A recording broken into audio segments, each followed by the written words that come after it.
chers parents, chers frères et sœurs,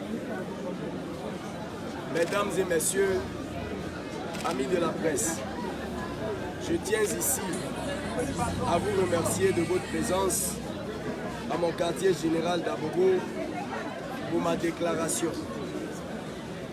De cette élection, mon ambition n'était pas de voir tuer. Mon idée n'était pas de faire enlever des personnes honnêtes, des citoyens acquises à ma cause. Je connais Abobo, Abobo me connaît. Grâce à ma candidature, ma modeste candidature, ma petite présence sur l'échiquier politique d'Abobo, toute la République a enfin tourné son regard vers Abobo. C'est déjà pour moi une victoire. Toutefois, moi, Tefou Koni, fils d'Abobo, je m'engage à poursuivre le combat pour la restauration de la dignité de ma commune, Abobo. En attendant que les résultats officiels soient proclamés par la CEI, je regrette ici l'assassinat et la disparition du corps de mon superviseur, M. Koulibaly Dansine, assassiné injustement à PK18 hier nuit. Un autre martyr pour la démocratie. Et l'enlèvement de l'époux d'une de mes conseillères, Mme Tassefoura, qui était superviseur à Mpono.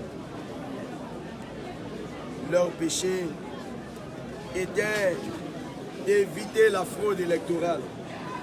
Je m'incline ici devant cet assassinat et je reste solidaire de la situation que vit ma conseillère Tassefoura.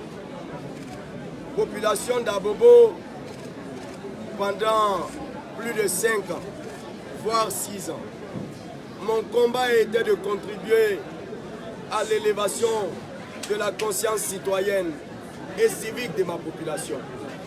En tant que député, j'ai mené ce combat auprès de ma population de façon régulière. J'ai toujours contribué à apaiser les cœurs. J'ai toujours contribué à soigner ma population.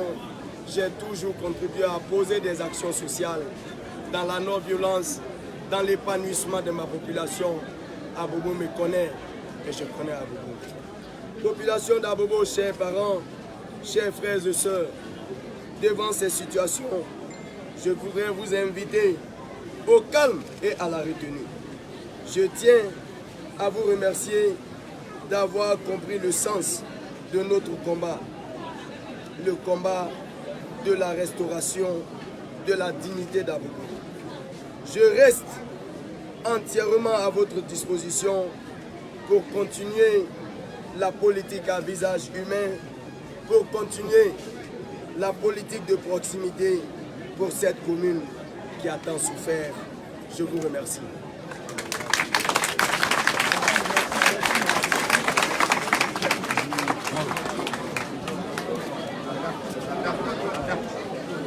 Bien. Fait à Abidjan, je termine. On peut prendre la tête. Fait à Abobo le 14 octobre 2018. Je vous remercie. Bien. C'était la déclaration d'apaisement. Ce que je vais vous demander, jeunes d'Abobo, notre combat a porté fruit parce que notre objectif c'était d'attirer le regard qui était détourné ailleurs sur Abobo qui s'est battu pour l'enracinement de la démocratie et pour l'avènement de la démocratie en Côte d'Ivoire.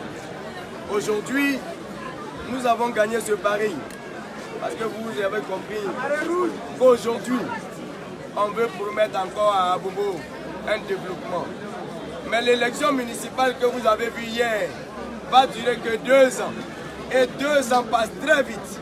Soyons patients et vous allez voir qu'en 2018, nous serons prêts parce que nous allons contribuer à l'élévation de la conscience citoyenne. Cette fois-ci, de nos cadres, de nos ministres d'État, parce que le meilleur combat, c'est celui qui n'a pas compris que la démocratie devrait être le combat qui empêche que des citoyens meurent.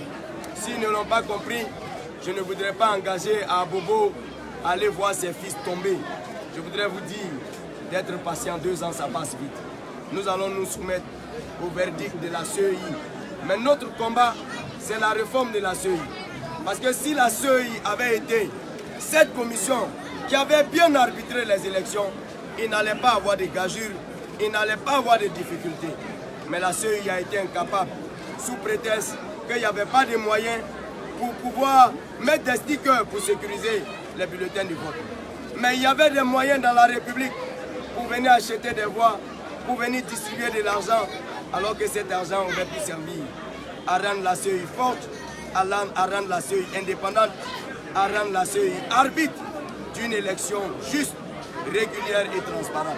Je vais vous demander de mener ce combat-là avec nous, jusqu'à ce que la réforme de la CEI soit faite, pour que les prochaines élections, nous puissions aller exprimer librement notre choix porté sur l'élu que nous pensons qui est capable de la transformation sociale de notre vie.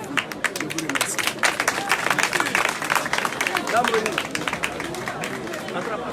Je vais lui enlever le micro.